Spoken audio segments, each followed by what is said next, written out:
Olá pessoal, eu sou Ivani Sanches aqui do canal O Gato na Panela.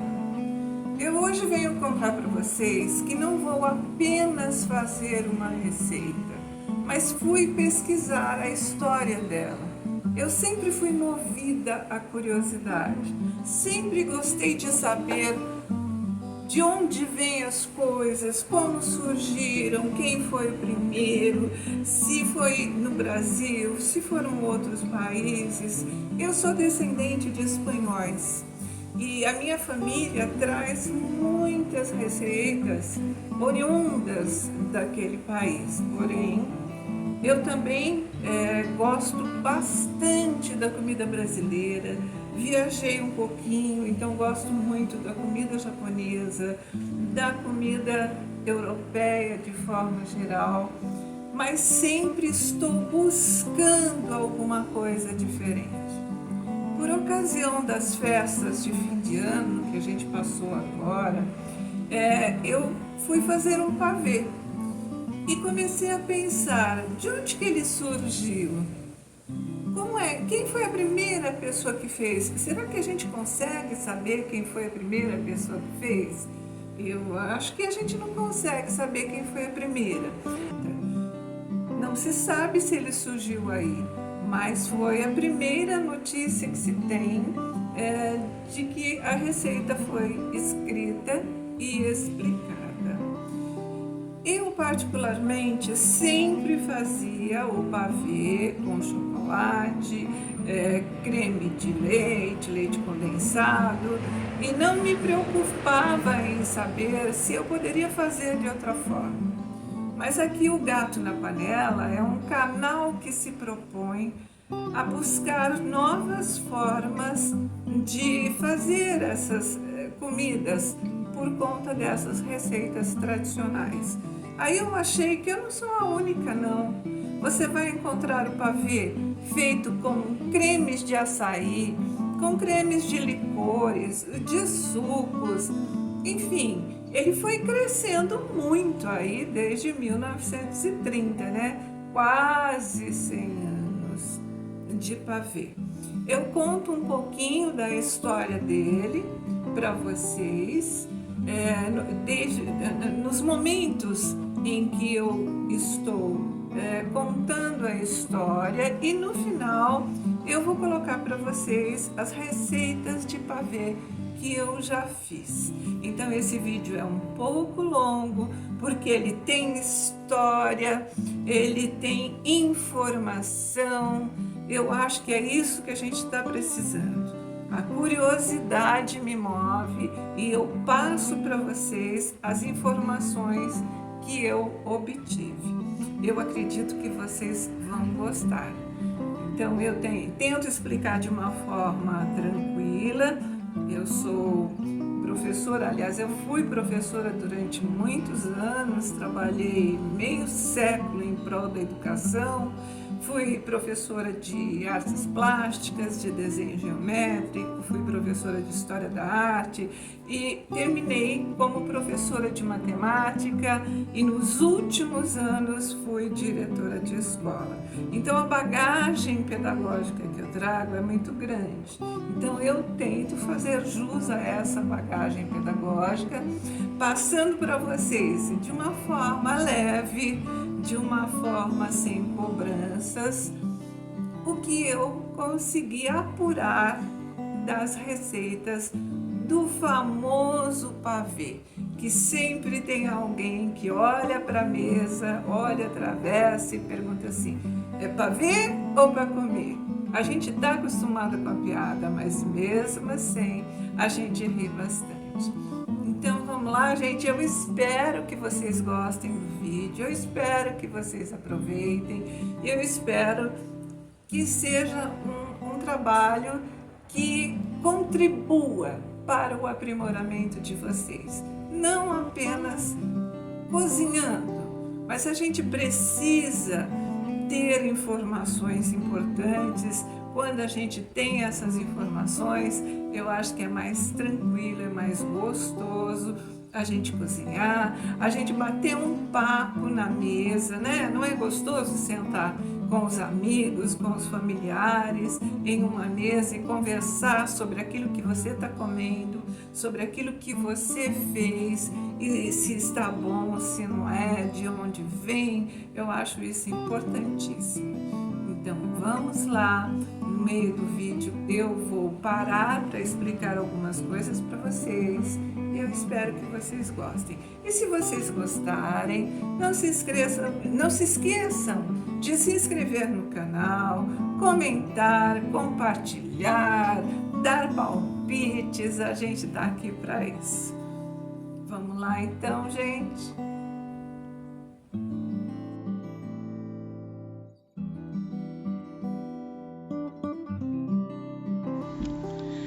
Você já parou para pensar no pavê?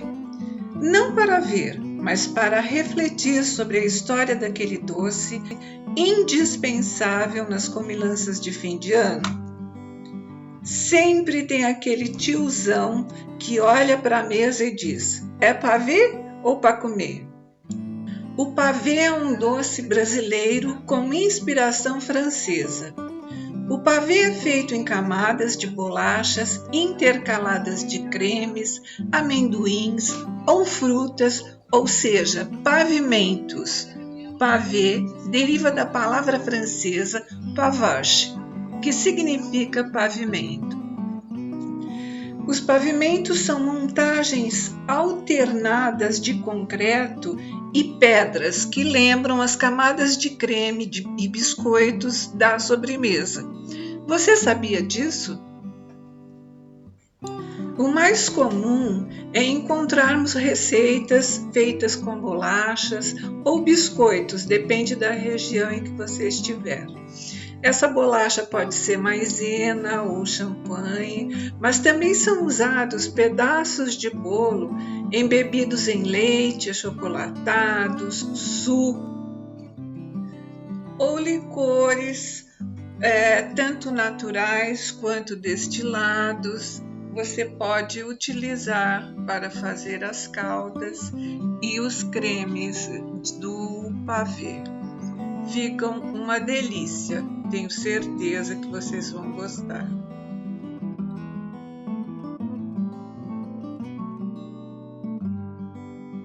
Como eu falei lá no início para vocês podem fazer o pavê com vários cremes usando a criatividade. Então, o açaí é uma fruta brasileira que eu gosto bastante. Vocês podem fazer um creme de leite condensado com açaí e colocar entre as camadas do pavê, que fica maravilhoso. Vocês podem fazer creme de chocolate. Não existe apenas um tipo de chocolate. Existe o chocolate amargo, o chocolate que não é amargo. Você compra as caixinhas, alguns estão a 90 graus, outros a 30 graus, ou você pode usar o achocolatado, enfim. E você conhece a história do chocolate? Eu vou contar um pouquinho para vocês a história tanto do chocolate quanto do açaí. Outro creme que vocês podem fazer para colocar entre as camadas é o creme de caramelo, que é maravilhoso também. Quem gosta de caramelo vai achar uma delícia. Quem gosta de coco, fazer um creme de coco bem gostoso e colocar entre as camadas fica maravilhoso. Se você usar alguns corantes, alguns aromatizantes, você pode fazer colorido, você pode fazer com abacaxi, você pode fazer com creme de laranja, você pode fazer com creme de limão, você pode usar licores destilados para fazer cremes. Eu gosto muito do licor de anisete, eu já fiz algumas receitas para vocês, já coloquei, já postei. Gosto bastante do licor de cassis, gosto bastante do curaçao blue, do licor de café. Então, se você colocar um pouquinho no creme, vai dar aquele sabor assim da bebida, bem gostoso, e você vai gostar muito.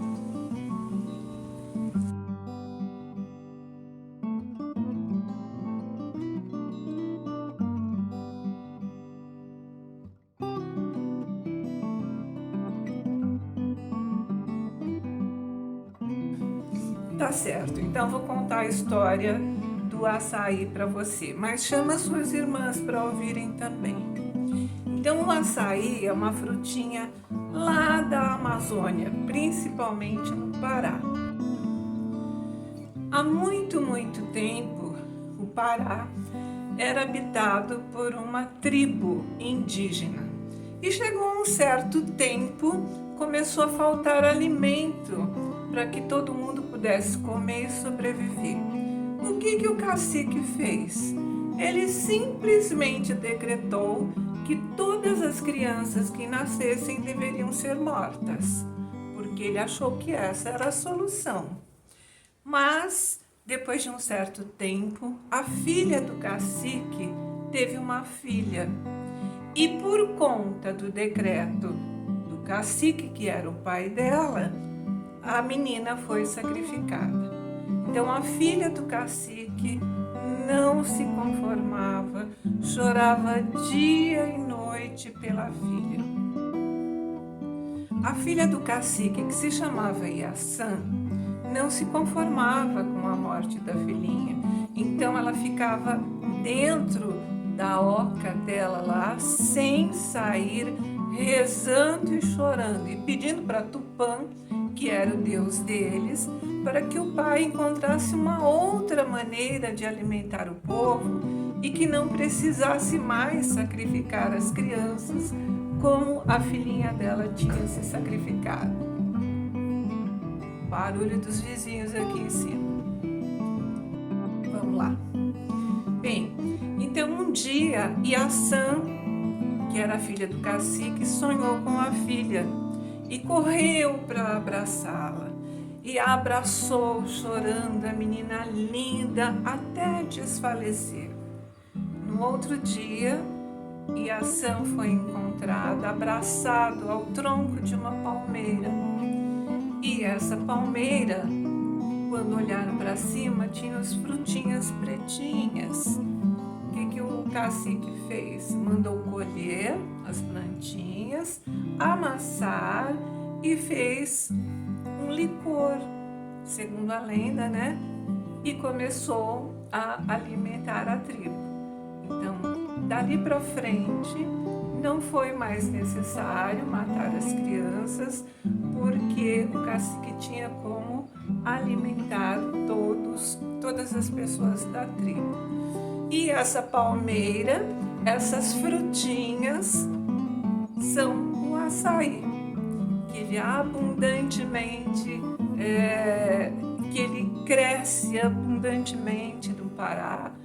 Ele é aproveitado não só para fazer doce, como para fazer pratos salgados também. Um dia eu vou lá aprender a fazer esse prato. Não sei exatamente o que é, mas dizem que é muito bom com o pirão. Onde que eu vi essa historinha? Não é uma historinha, a lenda, né, do açaí. No site da Amazônia. Então eu vou colocar para vocês, deem uma olhada, deem uma lida, que é muito interessante. Gostou, neguinha? Vamos lá então, gente. Você gostou? Está prestando atenção? Não falou nada? Você vai lá ver? Então, o açaí é considerado o ouro roxo da Amazônia, por conta da cor dela. Bonito, né?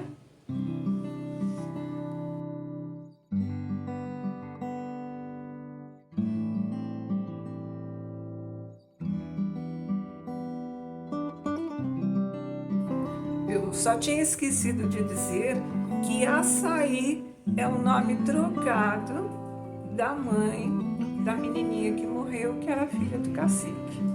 Então, Iaçã ficou açaí.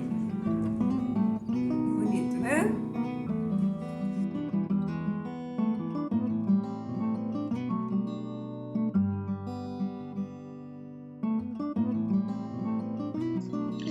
Agora que você já conhece um pouquinho da história do açaí, que tal fazer um pavê com massa de açaí? Olha como ela fica maravilhosa. E o pavê deve ficar uma delícia. Se você gosta de açaí, Aproveita, depois conta pra gente como ficou. Olha, se você colocar entre as camadas do pavê frutas secas, estamos bem na época, né? Acabaram-se as festas de final do ano. Ou frutas naturais, fica maravilhoso. Imagine uma camada de açaí, uma camada de bolacha, uma camada de frutas secas, uma camada de bolacha e outra camada de frutas naturais. Fica maravilhoso.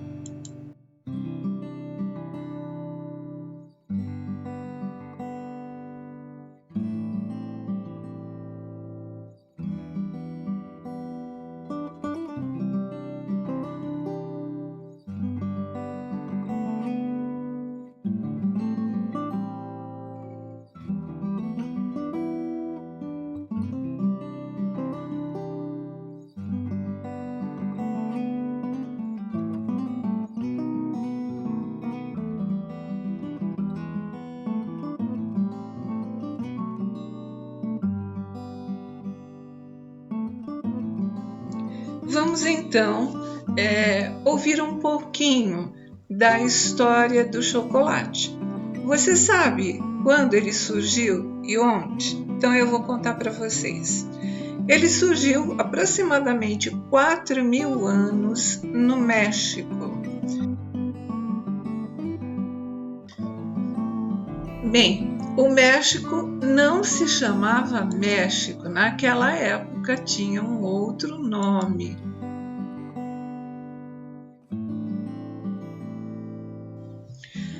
Os olmecas foram os primeiros a transformar a planta de cacau em chocolate. Eles bebiam o chocolate durante rituais, usavam como remédio também. Então essa foi a primeira civilização conhecida na América Latina.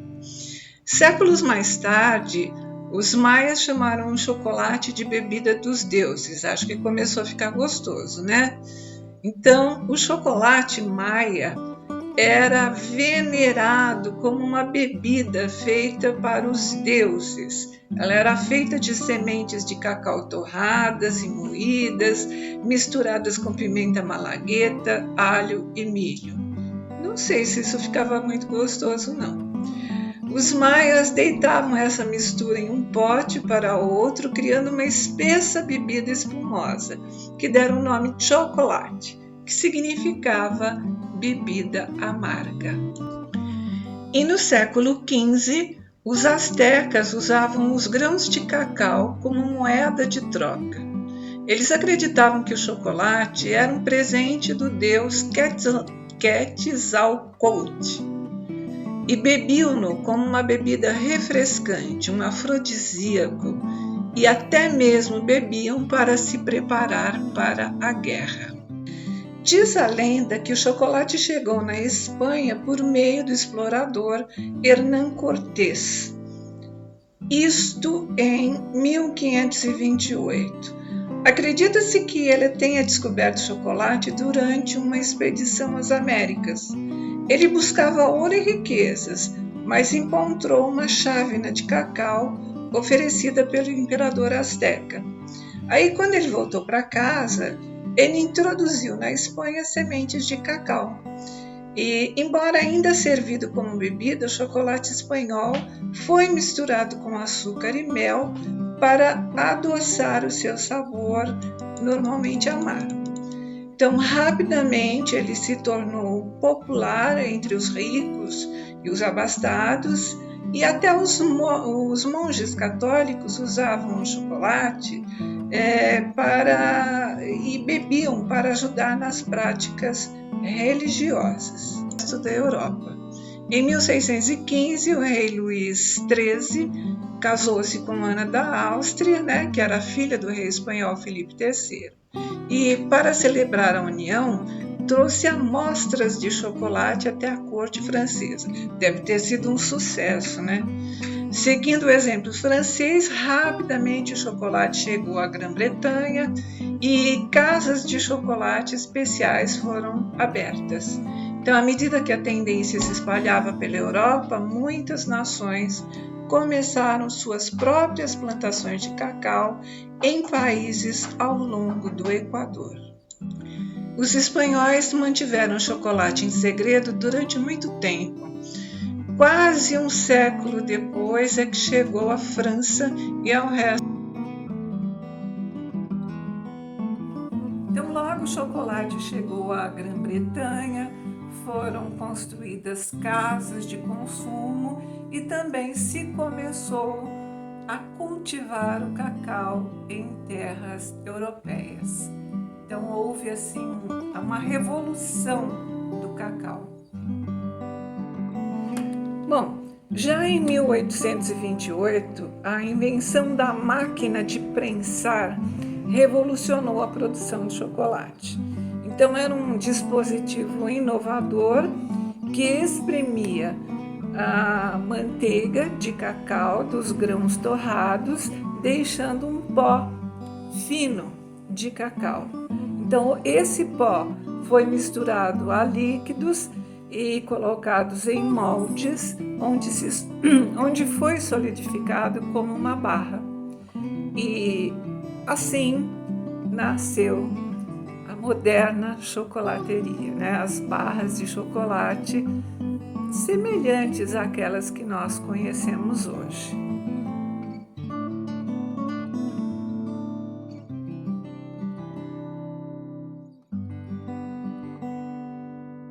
A título de curiosidade, e para diminuir um pouquinho, porque a história do chocolate é bem longa, eu vou falar um pouquinho a seguir sobre os tipos de chocolate mais conhecidos que a gente tem. As imagens são de domínio público e eu pesquisei um site da internet que vou deixar depois lá no final as credenciais. O chocolate amargo também é chamado de chocolate puro. Ele é produzido apenas com manteiga de cacau, sem inclusão de gordura do leite. É feito de licor de chocolate, ao qual se adiciona um pouco de açúcar, mais manteiga de cacau e baunilha. Ele pode ser consumido puro ou usado na culinária. Então, para a culinária são vendidas barras mais grossas, geralmente com altas porcentagens de cacau, variando de 70% a 100%. O chocolate ao leite é o chocolate sólido feito com leite adicionado na forma de leite em pó, leite condensado ou leite líquido. A primeira variação conhecida foi desenvolvida no ano de 1839 com leite de burra. O chocolate branco não contém quaisquer sólidos de cacau que confiram uma cor escura. É feito de açúcar, leite e manteiga de cacau extraída do licor de cacau. É de cor marfim claro e carece de muitos dos compostos encontrados no leite e nos chocolates amargos. Ele tem textura semelhante ao chocolate ao leite e ao chocolate amargo. O chocolate louro é feito se aquecendo lentamente o chocolate branco. Isso lhe confere uma cor dourada e desencadeia nele algumas reações que criam uma variedade de compostos de sabor. Então, o seu sabor fica semelhante ao caramelo. Foi descoberto acidentalmente em 2006. O chocolate Rubi é um tipo de chocolate criado por uma empresa de cacau belga-suíça. A variedade estava em desenvolvimento desde 2004 e foi lançada ao público em 2017. O tipo de chocolate é feito a partir do grão de cacau Rubi, resultando uma cor vermelha distinta e um sabor diferente, descrito como um doce mais azedo. Chocolate cru é um chocolate que não foi processado, aquecido ou misturado com outros ingredientes. É vendido em países produtores de chocolate e, em menor escala, em outros países. Muitas vezes é promovido como saudável. Ele inclui muitos antioxidantes, minerais e vitaminas essenciais. Isso inclui proteínas, ferro e fibra. O chocolate gianduia é feito misturando manteiga de avelã com pasta de chocolate. Assim como o chocolate padrão, é feito nas versões simples e ao leite. Também pode conter outras nozes, como amêndoa, por exemplo. Como barra, a gianduia se assemelha ao chocolate normal, exceto pelo fato de ser significativamente mais macia devido à presença de óleo de avelã. O chocolate vegano é um chocolate semelhante ao chocolate ao leite, mas que ele utiliza apenas leite vegetal ao invés de leite de origem animal.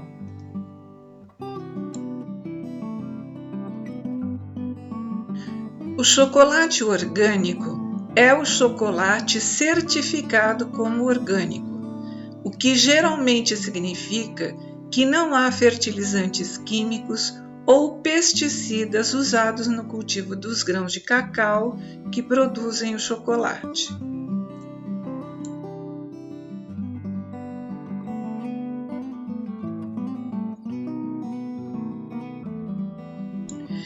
Eu não poderia deixar de falar do chocolate suíço. Em qualquer lugar que a gente vá, a gente ouve que o chocolate, os relógios e os canivetes suíços são os melhores do mundo. Na verdade, eles são mais conhecidos em todo o mundo por sua alta qualidade. O chocolate foi introduzido na Europa, como já vimos anteriormente, no século XVI, em 1528, quando Hernán Cortés chega à Espanha com as primeiras sacas de cacau e todos os utensílios necessários à preparação do chocolate. A exótica bebida não tarda a cair no gosto da corte. Em 1819, François-Louis Caillié instala em Coursier-sur-Veyer, Suíça, uma das primeiras manufaturas de chocolate mecanizadas, criando assim a marca de chocolate mais antiga entre as que sobreviveram até os dias atuais. Ao mesmo tempo, o chocolate entrava no país, onde encontraria seus melhores promotores e pioneiros da indústria. Em 1826, Philippe Sucre abre uma fábrica de chocolate, depois dele Jacques Fourquier e fará o mesmo, e assim por diante. Desde o século XIX até a Primeira Guerra Mundial, a indústria do chocolate suíço foi muito voltada para a exportação. Depois da Segunda Guerra, a Suíça começou a externizar a produção em decorrência de restrições comerciais. É impossível saber quantas toneladas de chocolate a Suíça produz e exporta. O que sabemos é que 54% do chocolate produzido é consumido no próprio país. E o país tinha o maior consumo anual per capita de chocolate do mundo, isso no ano 2000.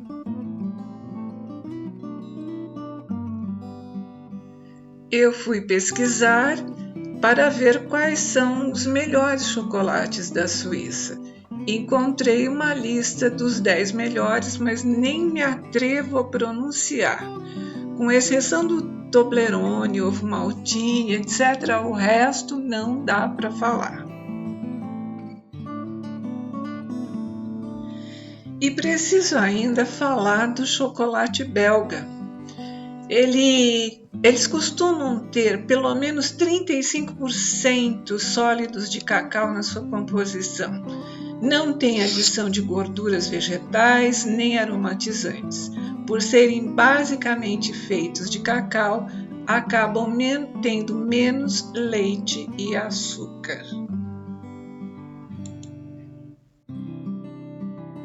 E eu não poderia deixar de citar o chocolate brasileiro com mais premiações. A Nugali é a marca brasileira de chocolates mais premiada no planeta. Desde 2016, os chocolates da Nugali se destacam nos rankings de competições internacionais e fecha 2023 com mais 4 premiações, consolidando sua posição como o chocolate mais premiado do Brasil. Visite o site deles. Depois de falar de todos os tipos de chocolate, da sua história, como começou, deu até água na boca, né? Vocês gostaram? Eu vou postar para vocês uma receita de pavê de chocolate que eu fiz para o Réveillon. É uma receita bem simples, bem fácil de fazer, mas que ficou bem gostosa. Eu vou usar chocolate e nada mais do que isso. Eu até fiquei pensando que eu poderia fazer com açaí, colocar frutas secas ou frutas naturais, mas eu estava com um pouquinho de pressa, então fiz apenas o pavê. Então, se você gostar, não esqueça de dar o seu like, comentar, compartilhar, inscrever-se no canal, mandar as suas sugestões, pedir as suas receitas ou esclarecimentos. Nós estamos aqui no canal Gato na Panela, sempre dispostos a ouvi-los e a conversar. Vamos lá então, gente?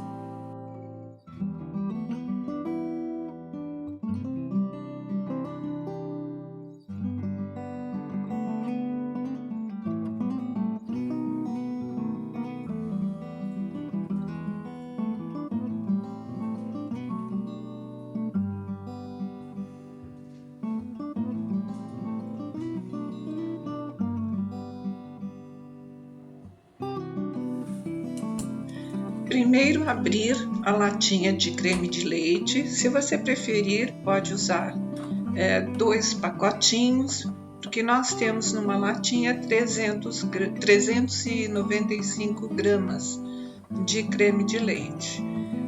Eu às vezes uso de pacotinho, é que hoje eu só tinha na latinha mesmo.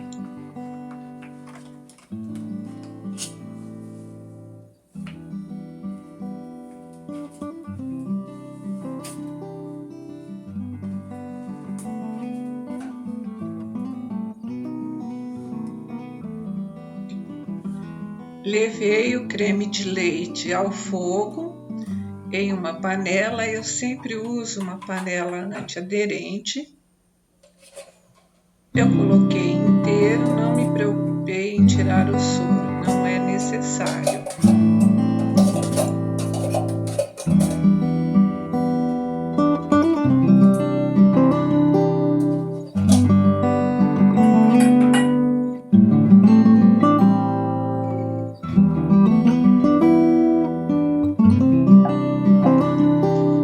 Aí eu juntei o leite integral usando a lata de creme de leite como medida. Coloquei exatamente a mesma medida que eu estou usando para o creme de leite. Mexi um pouquinho.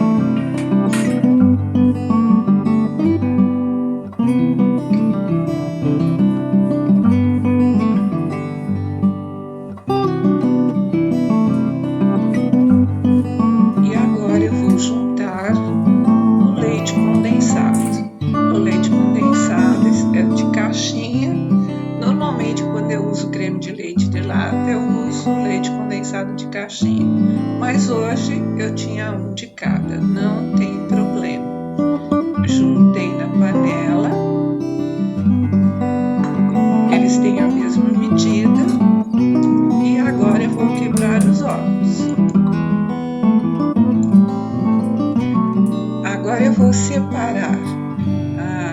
as gemas das claras de ovo e vou adicionar as gemas aos ingredientes que já estão na panela.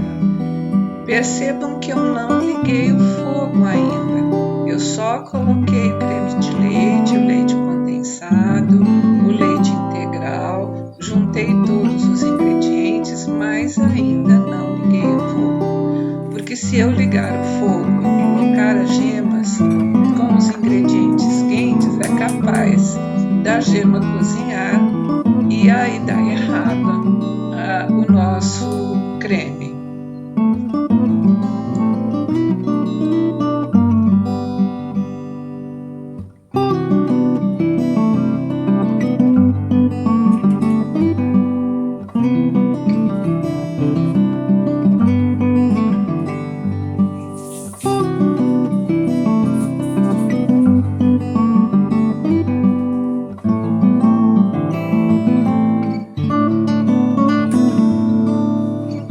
Agora que eu já coloquei todos os ingredientes na panelinha, eu liguei o fogo e vou mexer até formar um creme, de preferência no fogo baixo, gente.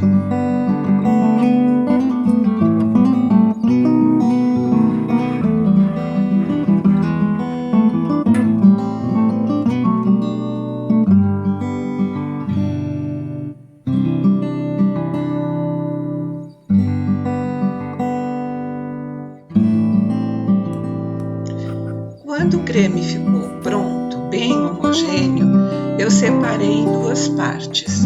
Em uma delas, eu estou colocando uma generosa colher de chocolate em pó, que é esse que eu estou usando, é 70% cacau.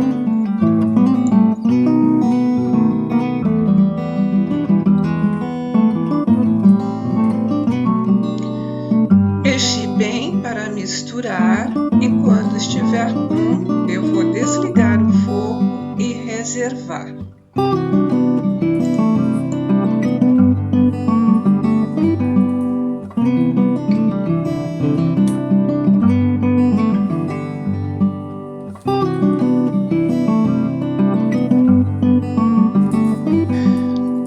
Agora que o creme branco e o creme de chocolate estão prontos, estão lá esfriando um pouco, eu vou colocar uma colher de chocolate em aproximadamente 200 ml de leite e vou misturar bem, porque aí eu vou molhar os biscoitos e fazer as camadas entre os cremes que eu acabei de fazer.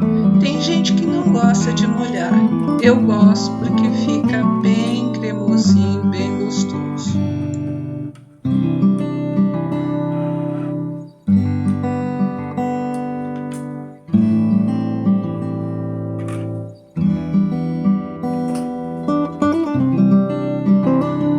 Eu vou fazer um pavê em duas taças grandes, uma para mim e uma para o meu filho. Somos só nós dois neste ano novo, né? Nesse Réveillon, vamos estar sozinhos. Vocês estão vendo que o biscoito champanhe, ele está bem fresco, por isso que ele quebra, mas não tem importância. Ele vai ficar lá na primeira camadinha. Vou molhar um pouco mais, um pouquinho, vou seguir colocando. Então eu tenho aí, o biscoito molhado no achocolatado e a primeira camadinha que eu fiz. A ordem também não importa muito, porque é na taça, né? Mas como a gente costuma fazer sempre o biscoito ou a bolachinha em primeiro lugar, eu estou seguindo a ordem.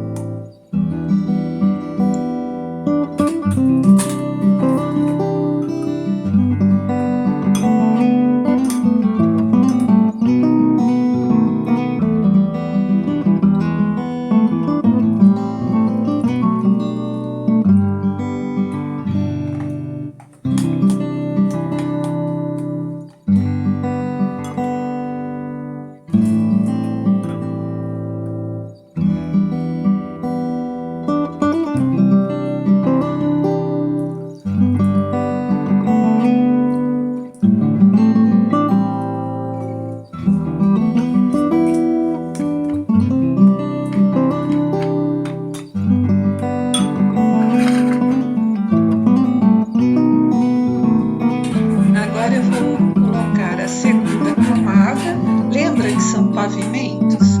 Então, o segundo pavimento que eu vou colocar é o do creme branco, em cima do primeiro pavimento, que foram as bolachas. Por que eu coloquei o creme branco?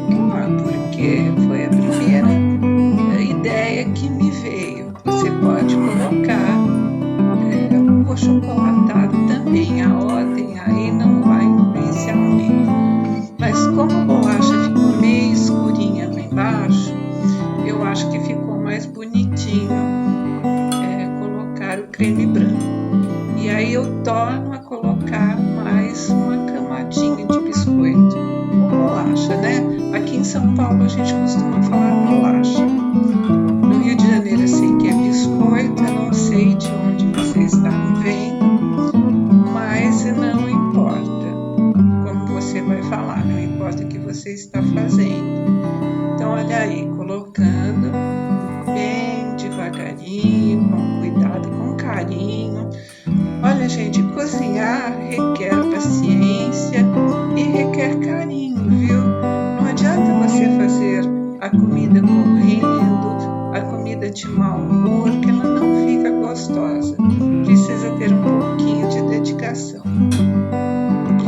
Aí eu vou pegar agora o creme de chocolate para colocar no outro pavimento. Observem que já está ficando um escurinho, branquinho, outro escurinho. Nossos pavimentos aqui estão ficando bem bonitinhos. Eles não ficam iguais, mas também não tem importância. Isso é arte contemporânea. E torno a colocar mais uma camada de biscoitos.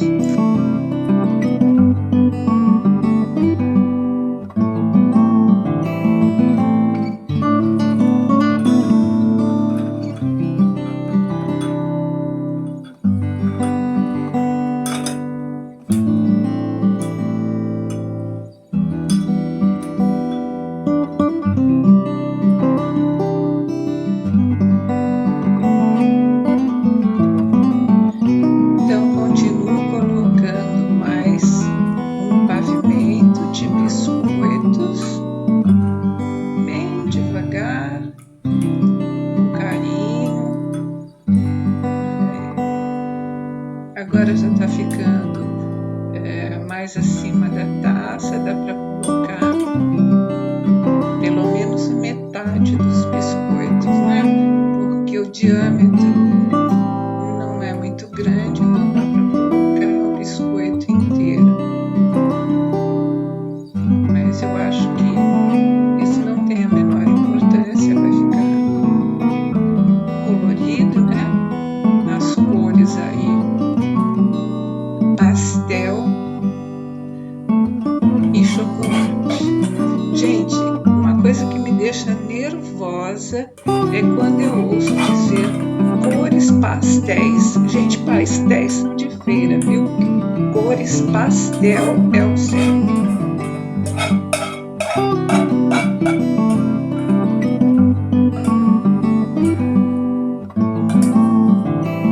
Aí mais uma camada de creme.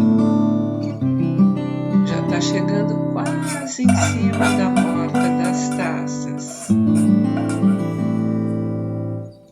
Acho que eu fiz a quantidade certa para essas duas taças. Elas são bem grandes, gente. E agora eu vou colocar novamente o creme de chocolate. Tinha colocado o restinho do creme branco, agora o creme de chocolate novamente. Tem que deixar um espaço porque ainda vai a cobertura. É bem opcional. Se você quiser colocar a cobertura, você coloca. Se você não quiser, o próprio creme fica sendo cobertura.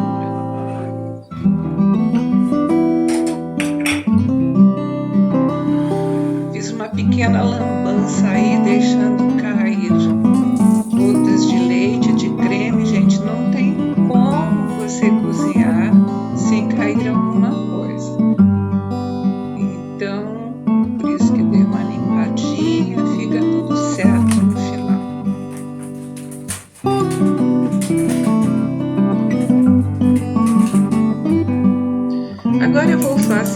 cobertura, pegando aquelas duas claras lá do começo. Lembra que eu só usei as gemas para fazer os cremes? Então eu tenho que bater as claras em neve.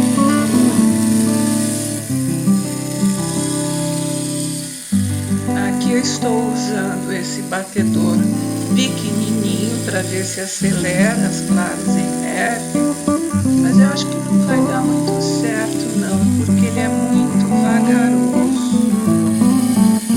Olha aí, melhor do que o garfo mas continua sendo vagaroso.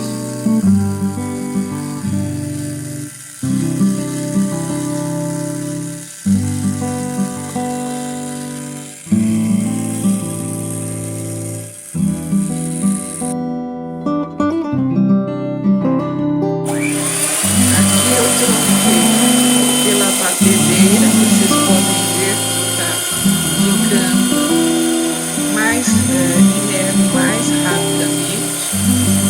Às vezes não adianta a gente querer usar outro aparelho, é melhor usar essa. A batedeira é melhor mesmo para que você tenha as claras em ponto de neve.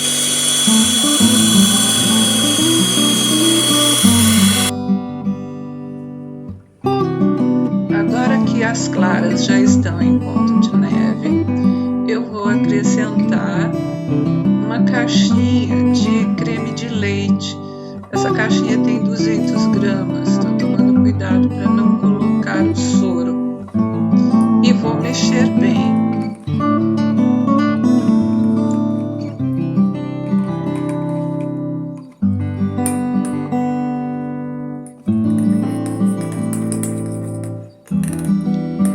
Mexendo bem, né, o creme de leite com as claras em neve,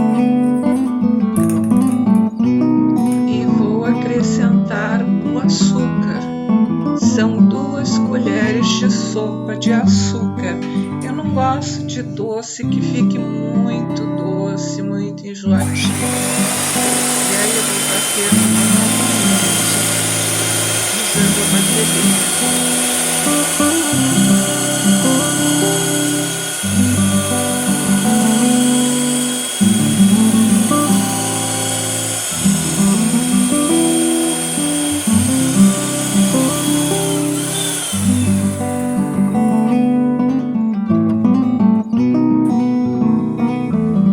Agora que a cobertura está pronta, eu vou colocar sobre as camadas que eu já coloquei nas taças.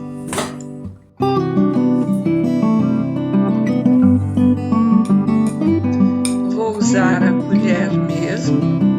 Normalmente eu uso uma colher de pau ou uma colher maior, mas o diâmetro das taças aqui não são muito grandes. Então, passo as colheres. Aí coloquei umas frutinhas que eu tinha aqui, umas amoras e uns moranguinhos para ficar bonitinho.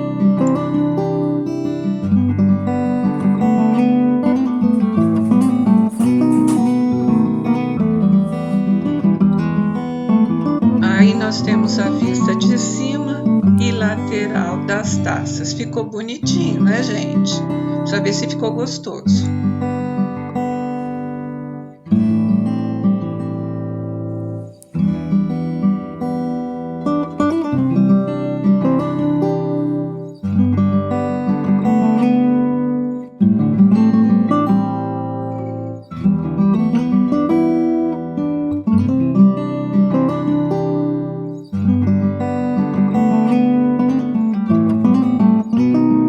Posso garantir que ficou maravilhoso.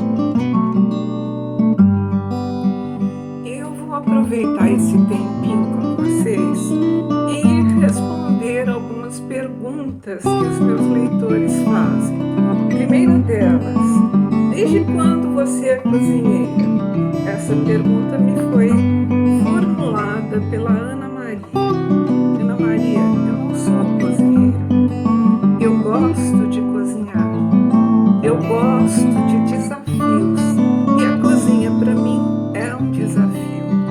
Quando eu estou experimentando novas receitas ou até reformulando antigas, eu estou me desafiando.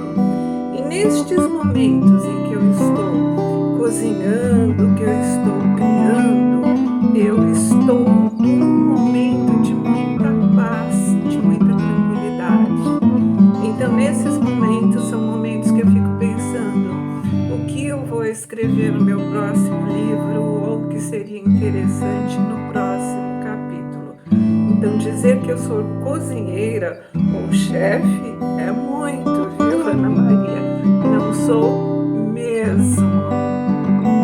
Na verdade, eu sou escritora e fui durante muito tempo, eu continuo sendo professora, eu exerci muito tempo o magistério. Aliás, foram 50 anos dedicados à educação. Eu me formei em artes plásticas na antiga Faculdade de Belas Artes, que hoje é a Pinacoteca do Estado. Guardo grandes lembranças daqueles tempos, muitos amigos queridos. Acho que foi um tempo maravilhoso da minha vida que eu jamais vou esquecer. Eu sou formada em matemática também, sempre gostei muito dos cálculos. Meu pai, que fez até a terceira série do primário numa escola da fazenda, adorava os cálculos. Eu herdei dele essa tendência e sou pedagoga também. Trabalhei muito tempo como diretora de uma escola infantil e trabalhar com crianças é algo maravilhoso. Porém, sempre escrevi. Eu comecei escrevendo poesias lá no meu tempo de adolescente, de jovem, as minhas tristezas, as minhas angústias, a minha visão do mundo, eu transformava em poesia. Os meus desalentos, né? Enfim, os amores que não davam certo, eu coloquei tudo em poesia. E depois, mais tarde, eu comecei a escrever romances. Bom, que tipo de romance eu escrevo? Eu escrevo romances inspirados. Algumas pessoas dizem que esse também é uma psicografia, mas eu prefiro dizer que são inspirações de amigos espirituais. O último romance que eu escrevi foi O Sussurro das Estrelas. Ele foi lançado no dia 3 de novembro na livraria da Vila Lorena. Foi o dia que deu uma tempestade em São Paulo, caiu um monte de rede elétrica, as pessoas não conseguiam chegar. Enfim, foi um dia bem característico. Mas eu levei um bom tempo para escrever esse livro. Foi inspirado por amigos espirituais que tentaram me passar a importância da música, da boa música para a cura das pessoas. Eu estou dizendo a cura da alma, a cura mental, a cura emocional. Quando você ouve uma boa música, aquelas vibrações, elas harmonizam o seu espírito e você melhora. Então, esse é o carro-chefe desse livro. E uma das leitoras, a minha amiga Márcia, mandou um e-mail perguntando assim: escuta, eu quero a receita do pudim da vovó Doroteia. Eu falei, como? É que um personagem desse livro, a vovó Doroteia, ela fez um pudim para o neto, né, o Murilo.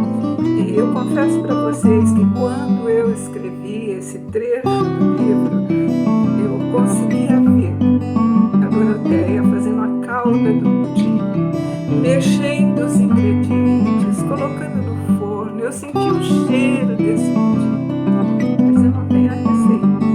Então eu vou esperar a inspiração aí desse espírito que me falou, né, através da intuição desse pudim.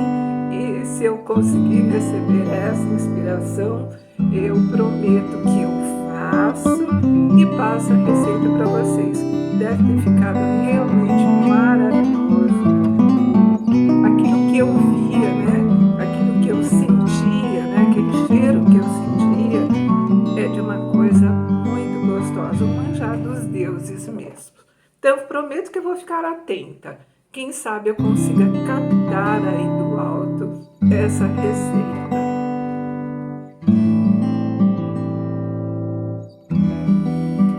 Os outros romances que eu escrevi. Já o meu amigo Lucas quer saber como se faz o crostoli da nona, que está nesse livro Corações Rebeldes. Lucas, eu não sou italiana, eu sou descendente de espanhóis, eu nunca fiz. Eu confesso a vocês que no momento em que eu escrevi também isso, foi maravilhoso, né? Aquela criança comendo aquele crostoli com tanto prazer, me deu a ideia de que era algo muito gostoso. Então eu tenho algumas amigas italianas, descendentes de italianos, que fazem o tal crostoli da nona. Então quando eu tiver a receita, eu vou fazer e eu prometo que eu passo para vocês. Eu fico muito contente, Lucas, você fez algumas outras abordagens no livro, inclusive de cunho político, muito importante. Fico muito feliz quando um jovem me escreve e diz que está lendo, porque não há outro caminho para o conhecimento, para o aprimoramento mental, espiritual, social, intelectual do que você ler, mesmo que seja uma leitura ruim. Pelo menos você pode dizer, olha, eu li, não concordo, não gostei, não estou de acordo, mas você leu. O que não pode é deixar o livro lá na prateleira e fingir que leu, ou então dizer que ler é chato, né, gente? Escrevi Almas Gêmeas Online, da editora Mundo Maior, que fala das almas afins. Então a gente não tem uma alma gêmea só. Não existe aquela única alma que você tem que encontrar para você ser feliz. Não. Você tem afinidades com muitas almas. Afinidade de gostos, né? Afinidade espiritual, em que você encontra pela vida. O primeiro livro que eu escrevi foi A Sacerdotisa da Esperança. Segundo meu filho, ele diz que é o melhor livro que eu escrevi. É um livro denso, é um livro que fala de um espírito que veio de outros mundos, reencarnou na Terra para dar exemplos de bondade, de solidariedade, de empatia a quem está encarnado. Há pouco tempo eu percebi que a editora está fazendo edições de bolso, gente. Eu achei muito legal. Ainda não liguei lá para o Sérgio da editora para dizer que eu achei legal isso. Então, gente, tem muitas outras coisas. Por exemplo, nesse livro A Sacerdotisa da Esperança, eu falo de confit de canard, que é uma receita francesa. Gente, dizem que numa outra encarnação eu vivi na França, mas também não faço a menor ideia como poderia fazer esse prato, né? Porque eu desconheço a receita. Também foi soprado por um amigo espiritual. Você deve estar achando estranho eu falar com tanta tranquilidade sobre os meus amigos espirituais. Eu costumo dizer que eu tenho muito mais amigos espirituais do que amigos materiais. Quando o calo aperta, como diz o caipira, é a eles que eu recorro, porque eu tenho certeza que eles jamais me abandonam. A inspiração que eu tenho é uma inspiração muito bonita, é difícil de contar para vocês, mas eu sinto, eu percebo, eles se comunicam comigo de uma maneira muito amorosa, muito carinhosa,